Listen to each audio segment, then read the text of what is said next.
1 বছর 2 বছর যখন হয় আমার বিয়ের বয়স, তখন হঠাৎ করে ও অসুস্থ হয়ে পড়ে।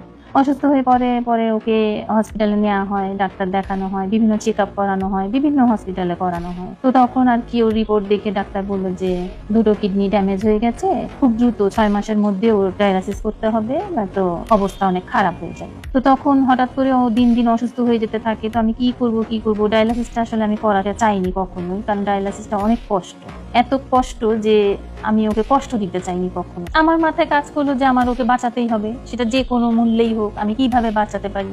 আমি ওকে কিডনি দেব।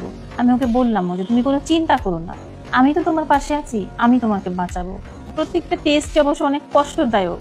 প্রত্যেকটা টেস্টে 2-3টে করে ক্যানুলা পরায়, তারপর যখন মেশিনের ভিতরে বডিটা নেয়, ইনজেকশন পুশ করে, অনেক জ্বালা করে। তারপরও আমি কষ্টটাকে কষ্ট মনে করিনি। আমি ভেবেছি আমার এই কষ্টের বিনিময়ে যেন আমার হাজবেন্ড নতুন জীবনটা ফিরে পায়, আমার ছেলেটা যাতে বাবা বলে ডাকতে পারে, আমার ছেলেটার যাতে বাবার নামের আগে মৃত শব্দটা লিখতে না হয়। এত অসুস্থ অবস্থায়ও সে আমার সাথে এমন ভাবে তেড়ে ওঠে, চোখগুলো বড় বড় করে, অনেক খারাপ ব্যবহার করে ওঠে। আমি বলছি তুমি এমন করছো কেন? বলে তোর ওই খালাটা আমাকে টাকা দেওয়ার সময় এত দেরি করলো কেন, এতবার চাইতে হলো কেন? আমার হাজবেন্ডের সামনে বসি বললো তোমাকে যদি প্রথম জন্ম তোমরা মা দিয়ে থাকে, তাহলে তোমাকে দ্বিতীয় জন্মই টুনি দিয়েছে। টুনির সাথে কখনো খারাপ ব্যবহার করো না। ও শ্যামলীতে আসতো মেডিসিন কিনতে, এসে ওই মহিলার সাথে আগে থাকতো, দেখা করতো, খাওয়া দাওয়া করতো, সময় কাটাতো, তারপরে ও মেডিসিন নিয়ে বাসায় যেত। এগুলো আমি কোনোভাবেই মেনে নিতে পারছিলাম না।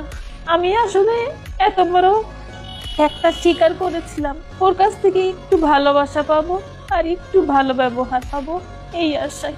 এই যে আজকে আমি ওকে কিডনিটা ডোনেট করার পর আমি নিজে অসুস্থ থাকি, আমি কতদিন বাঁচবো কি আমি জানি না।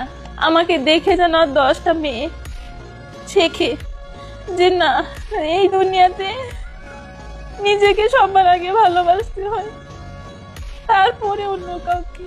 আমার হাজবেন্ডকে না আমি আসলে আমার নিঃশ্বাস ভাবতাম, জানেন, নিঃশ্বাস ভেবে আমার মোবাইলে ওর নামটা না তারেক অক্সিজেন আমার এই নামে সেভ করা।